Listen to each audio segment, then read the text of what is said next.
صدر المفضل دانشور قوم سامعین حضرات السلام علیکم۔ سب سے پہلے تو میں جناب مرزا اعجاز اطہر صاحب اور دوسرے جناب یاسوف باز صاحب کو اس بات کے لیے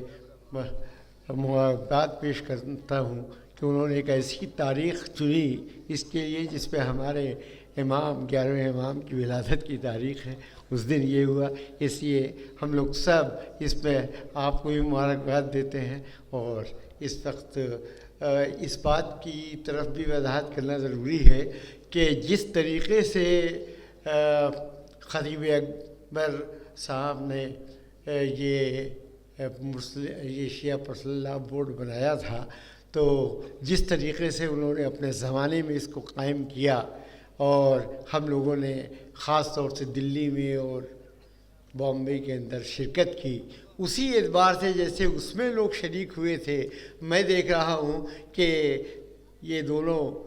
بیٹے جو ہیں ان کے کہنے کے اوپر یہ جب پروگرام ہو رہا ہے تو اتنے ہی علماء اور دانشوران حضرات اور قوم کے حضرات یہاں بھی شریک ہیں۔ اور مجھے امید ہے کہ آئندہ بھی جب اجلاس کیا جائے گا تو اسی طرح سے آپ لوگ شریک ہوں گے اور اس میں حصہ لیں گے۔ جو کام یہ شیعہ پرسنل لاء بورڈ کر رہا ہے یہ بہت ہی اچھا ہے اور واقعی اس کی ضرورت تھی۔ ہم لوگوں نے بہت سی تجاویز یہاں پاس کر دی گئی ہیں، انشاءاللہ اس کو ہم لوگ حکومت سے کہہ کے کروانے کی کوشش کریں گے۔ یہ تو رہی جو ہمارا بورڈ کرے گا۔ اس کے ساتھ ساتھ جو میری ایک تجویز تھی وہ میں نے کل رات میں رکھ بھی دی تھی کہ ہم لوگوں کو ایک ایسا انسٹیٹیوٹ قائم کرنا چاہیے جہاں پہ ہم اس طرح سے بچوں کو چوز کر کے پڑھائیں کہ وہ اچھے IAS بن جائیں، اچھے ڈاکٹر بن سکیں، اچھے قوم کے اچھے جانکار بن سکیں۔ ایسے لوگوں کو ہم کو کوشش کرنی چاہیے، ویسے لوگوں کو سلیکٹ کریں، پڑھائیں، اور اس میں ہم اتنا بڑا شیعہ کالج ہے، وہاں کے اساتذہ ہیں ان کی مدد لے سکتے ہیں، اور جگہ سے بھی لے سکتے ہیں۔ اور ایک چیز کو اور میں بہت زور دے کے کہوں گا کہ ہم لوگوں کو یہ پتہ لگانا چاہیے کہ ہمارے پورے ہندوستان میں کتنے شیعہ حضرات ہیں جو بڑی بڑی پوسٹوں کے اوپر ہیں۔ اکثر میں یہ دیکھتا ہوں کہ شیعہ حضرات کے ساتھ کوئی شیعہ کا کام ہم کرنے کی بات ہوتی ہے تو اس پہ تساہلی کو رکھتے ہیں، کچھ کام نہیں کرتے۔ تو ضرورت یہ ہے کہ ان سے بھی یہ کہا جائے کہ دیکھیے آپ ہیں تو آپ اپنی قوم کا کم سے کم خود دھیان رکھیے، اور اس کے لیے جو کچھ کر سکتے ہیں آپ بھی اس میں پورا حصہ لیجیے۔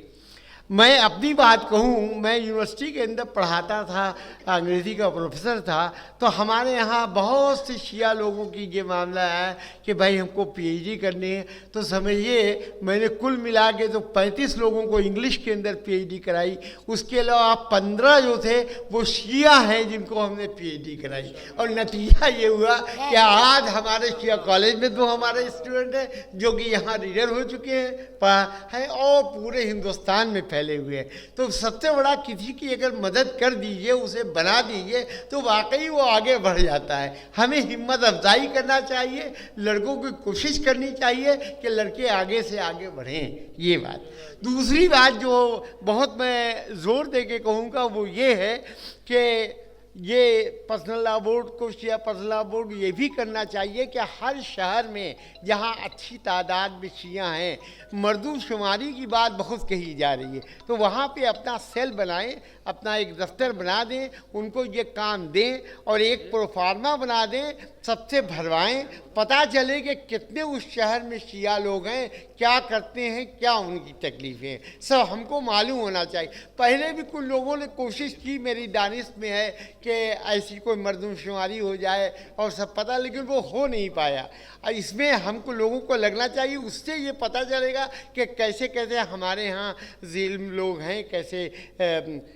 پوسٹ کے اوپر کون کون ہے یہ پتہ بھی چل جائے گا، اور جو کمزوری ہے جو ہمارے لڑکے نہیں کر پا رہے ہیں وہ کر پائیں گے۔ تیسری بات جو میں کہوں گا جو بہت ہی رونا پڑتا ہے اور جو ہے وہ ہماری قوم کا یہ حال ہے کہ ہم کیسی تعلیم دیں۔ اس پہ اکثر مجھے یہ دیکھنے کو ملتا ہے کہ زیادہ تر لوگ کیا کرتے ہیں کہ ابھی بچہ جانے لگا اسکول تو ہم کانوینٹ میں بھیج دیتے ہیں۔ زیادہ تر کانوینٹ اسکولوں میں کہ اردو نہیں پڑھائی جاتی، اب نتیجہ یہ ہوتا ہے کہ وہ لڑکا اردو نہیں جانتا، ناولد ہو جاتا ہے۔ اچھا جب اردو نہیں جانے گا تو وہ عربی کیا جانے گا، فارسی کیا جانے گا، اور بھی کیا جانے گا۔ تو سب سے پہلے میں اس بات کو ضرور دوں کہ آپ کانوینٹ میں پڑھائیے، یا تو دیکھ لیجیے ایسا کالج ہو، ایسا کالج ہو کہ کم سے کم وہاں اردو پڑھائی جاتی ہو، تو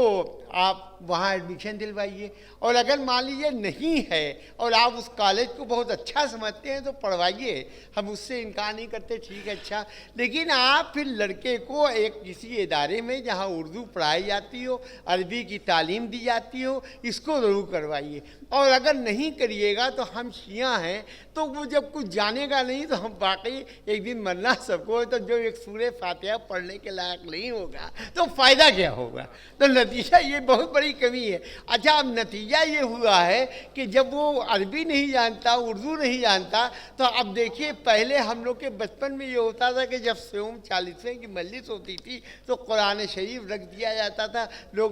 ایک پارہ پڑھیں گے، بخشیں گے۔ اب عالم یہ ہے کہ لوگ باہر ٹہلتے رہتے ہیں، کوئی پڑھنے کے لیے آتا نہیں ہے اور وہ پڑھا نہیں جاتا۔ نتیجہ یہ ہوتا ہے کہ اگر آپ کو پڑھوانی ہی ہے، فاتحہ کروانی ہے، تو آپ پھر کسی دینی ادارے سے بچوں کو بلوائیے، پھر آپ یہ کروائیے۔ تو آپ اس بات کی کوشش کریے، اور بلکہ ہم تو علماء حضرات سے بھی دستبستہ گزارش کریں گے کہ جب وہ مجلس پڑھیں تو اس بات کو بھی کہیں کہ دیکھو قرآن پڑھنے کا اتنا ثواب ہے، یا سوئم 40واں ہو تو اس کے اندر تم لوگ یہ پڑھا کرو، اور اس پر زور دیا کریں تاکہ لڑکا اچھا وہ پڑھے گا کیسے جب وہ عربی پڑھے ہوگا، اس لیے پڑھوانا بہت ضروری ہے، اس کو بہت ضروری ہے۔ اچھا ایک بات تو یہ تو بچوں کو کرنا چاہیے، دوسرے ہم عالم دین سے بھی اس بات کو کہیں گے۔ دیکھیے اب آپ لوگ باہر جانے لگے، فورن کنٹریز بھی جا رہے ہیں، سب دینی باتیں بھی بتانی، فلاں کرنی، تو کچھ انگریزی بھی جانیے، اس لیے کہ اگر وہاں لڑکا ملا، اب مجھ سے ایک مولانا کہنے لگے، امریکہ گئے کہ مجلس پڑھنے، تو کہنے لگے کہ ارے ابھی تو کام چل جا رہا ہے، لیکن بعد میں یہ ہوگا کہ اگر انگریزی میں نہیں پڑھ پائیں گے تو شاید پھر کوئی ہمیں نہ بلائے۔ تو ہم نتیجہ یہ کہ ضرورت اس بات کی ہے کہ انگریزی بھی میں نے بہت سی اسپیچیں سنی جو انگلش میں ایران کے پڑھے ہوئے ہیں، بہت اچھی اسپیچ دیتے ہیں، مجلس پڑھتے ہیں انگریزی کے اندر، تو یہ بھی کوشش ہونی چاہیے۔ اور آدمی کو کوئی مشکل نہیں ہے، آدمی کر سکتا ہے، جہاں عربی اور فارسی اور اردو سب پڑھا وہاں انگریزی بھی سیکھ سکتا ہے، یہ کرے۔ میرے خیال سے اس کی طرف ہمارے یہ بورڈ جو ہے اس کی طرف بھی توجہ دے گا، اور انشاءاللہ اگر ایسے ہی ہوتا رہا تو ہم لوگوں کے جو بورڈ ہے وہ ایک اچھا میسج دے گا قوم کو، اور یہ بات بہت ہی ہمارے لیے کارآمد ثابت ہوگی۔ بہت بہت